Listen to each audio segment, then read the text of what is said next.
Hello दोस्तों, मैं SK sir हमारे यूट्यूब चैनल हिंदी समागम में आप सभी का स्वागत है। दोस्तों, आज हम हिंदी साहित्य इतिहास लेखन की परंपरा और काल विभाजन पर बनने वाले महत्वपूर्ण प्रश्नों पर प्रैक्टिस करेंगे। श्रृंखला को आगे बढ़ाने से पहले मैं 2 लाइन कहना चाहता हूं आप सबके लिए। अगर जीवन में सफलता प्राप्त करनी है तो मेहनत पर विश्वास करें। किस्मत की आजमाइश तो जुए में होती है। तो दोस्तों, इसी कड़ी के साथ मैं शुरू करूं बिना देरी किए प्रश्नों की श्रृंखला को। विकल्प दिया गया है, 4 विकल्प आपके सामने हैं। प्रश्न नंबर 1 कहता है, हिंदी साहित्य के इतिहास लेखन का प्रथम प्रयास किस भाषा में किया गया है? इस प्रश्न का सही जवाब क्या होगा? 4 विकल्प आपके सामने दिए गए हैं। स्क्रीन पर 4 विकल्प दिखाई दे रहे हैं।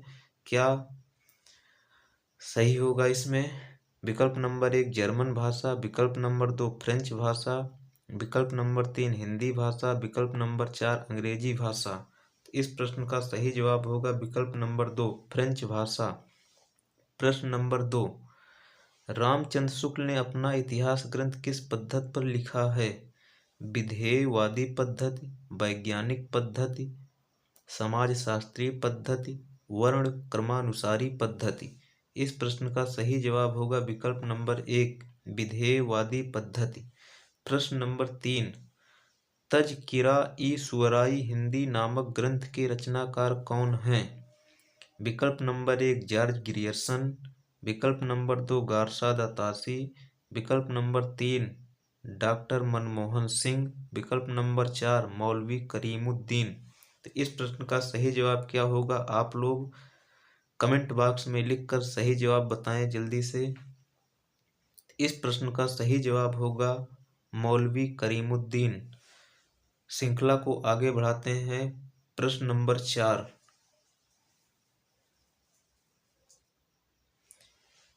हिंदी साहित्य के प्रथम इतिहास ग्रंथ इसतवार दा ला लिटरेतुर एंदुई हिंदुस्तानी के लेखक कौन हैं?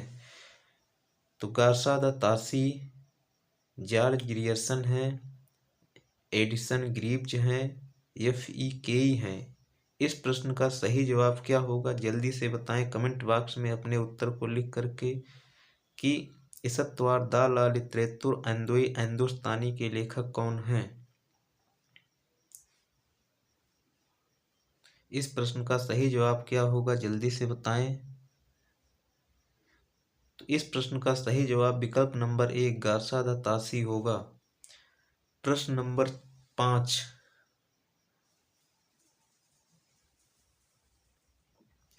रामचंद्र शुक्ल का हिंदी साहित्य का इतिहास कब प्रकाशित हुआ? विकल्प नंबर 1 1829 ईस्वी, विकल्प नंबर 2 1929 ईस्वी, विकल्प नंबर 3 1931 ईस्वी, विकल्प नंबर 4 1929 विक्रमी। इस प्रश्न का सही जवाब क्या होगा? रामचंद्र शुक्ल का हिंदी साहित्य का इतिहास कब प्रकाशित हुआ था? इस प्रश्न का सही जवाब विकल्प नंबर 2 सही होगा 1929 ईस्वी। प्रश्न नंबर 6,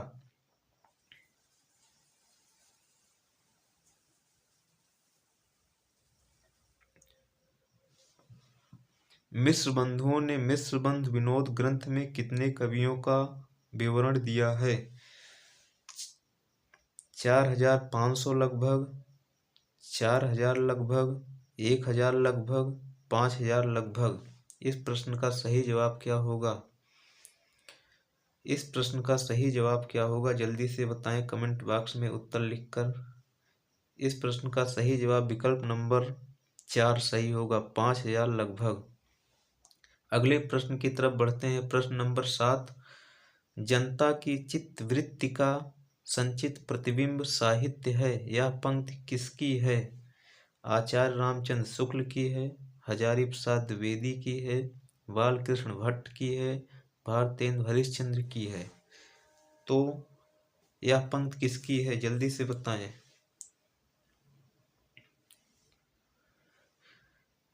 इस प्रश्न का सही जवाब होगा विकल्प नंबर 1 आचार्य रामचंद्र शुक्ल।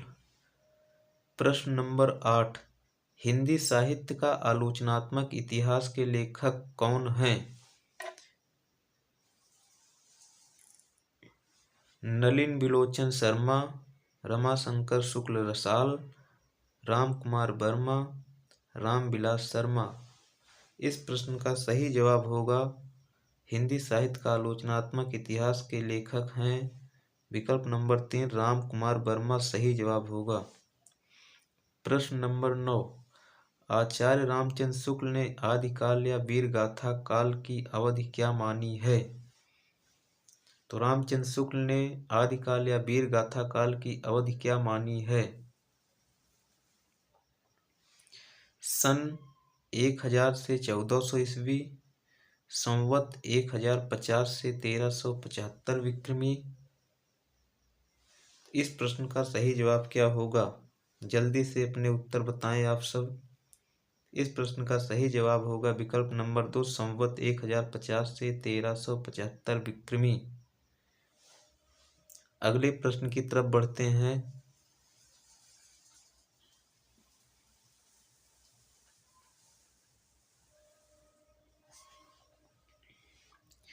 प्रश्न नंबर 10, साहित्य इतिहास लेखन के समय साहित्य के अंतर्गत सम्मिलित किया जाना चाहिए।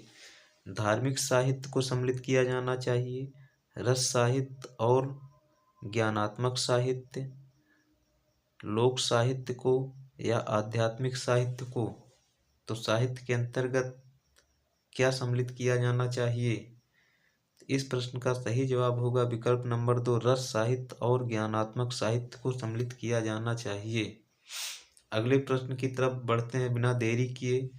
प्रश्न नंबर 11, हिंदी साहित्य के बृहद इतिहास लेखन में अग्रणी संस्था कौन है?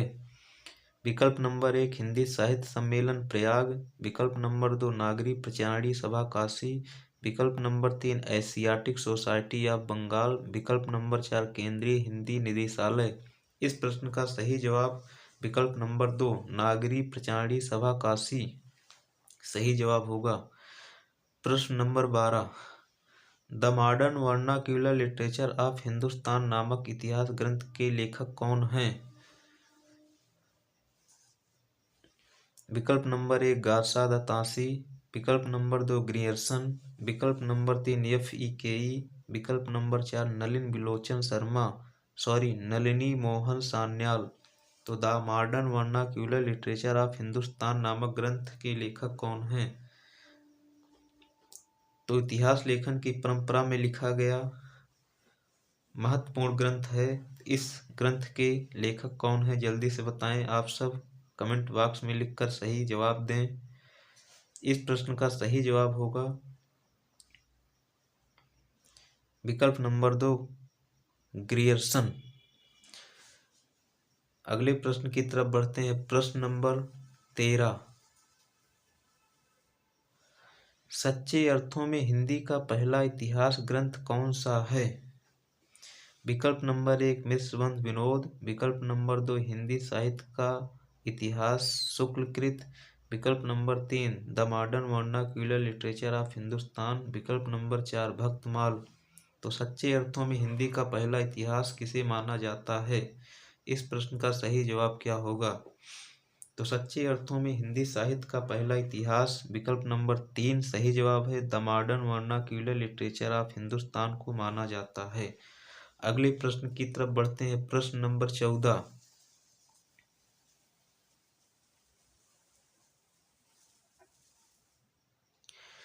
मैं इस्लाम के महत्व को भूल नहीं रहा हूँ, लेकिन जोर देकर कहना चाहता हूँ कि अगर इस्लाम ना आया होता तो भी इस साहित्य का 12 आना वैसा ही होता जैसा आज है। यह पंक्ति किस विद्वान की है? विकल्प नंबर 1 आचार्य हजारी प्रसाद द्विवेदी की है, विकल्प नंबर 2 रामचंद्र शुक्ल की है, विकल्प नंबर 3 नलिन बिलोचन शर्मा की है, विकल्प नंबर 4 विश्वनाथ प्रसाद मिश्र की है। तो सही जवाब क्या होगा? सही जवाब क्या होगा? इस प्रश्न का सही जवाब क्या होगा? आप सब कमेंट बॉक्स में लिखकर अपना उत्तर दें। अगले प्रश्न की तरफ बढ़ते हैं। मिश्रबंध विनोद के प्रथम 3 भाग कब प्रकाशित हुए थे? मिश्रबंध विनोद के प्रथम 3 भाग कब प्रकाशित हुए थे? विकल्प नंबर 1 1813 ईस्वी, विकल्प नंबर 2 1930 ईस्वी, विकल्प नंबर 3 1914 ईस्वी, विकल्प नंबर 4 1913 ईस्वी। तो इस प्रश्न का सही जवाब क्या होगा? मिश्रबंध विनोद का प्रथम 3 भाग कब प्रकाशित हुआ था? तो जल्दी से बताएं आप सब कमेंट बॉक्स में उत्तर लिख करके। 1813 ईस्वी में प्रकाशित हुआ था, या 1930 ईस्वी में प्रकाशित हुआ, या 1914 ईस्वी में प्रकाशित हुआ, या 1913 ईस्वी में प्रकाशित हुआ? इस प्रश्न का सही जवाब होगा विकल्प नंबर 4 1913 ईस्वी। तो दोस्तों, आज की श्रृंखला में बस इतना ही। कैसा लगा आप सबको? आप सब कमेंट बॉक्स में ज़रूर बताएं। और हाँ, हमारे यूट्यूब चैनल हिंदी समागम को आप ज़्यादा से ज़्यादा लोगों के पास शेयर करें, जिससे आपके भाई बहन भी लाभ उठा सकें। हमारे चैनल को सब्सक्राइब करना ना भूलें। कमेंट करें, लाइक करें, शेयर करें। आज की श्रृंखला में बस इतना ही। नेक्स्ट वीडियो के साथ मैं फिर मिलूँगा। नमस्कार।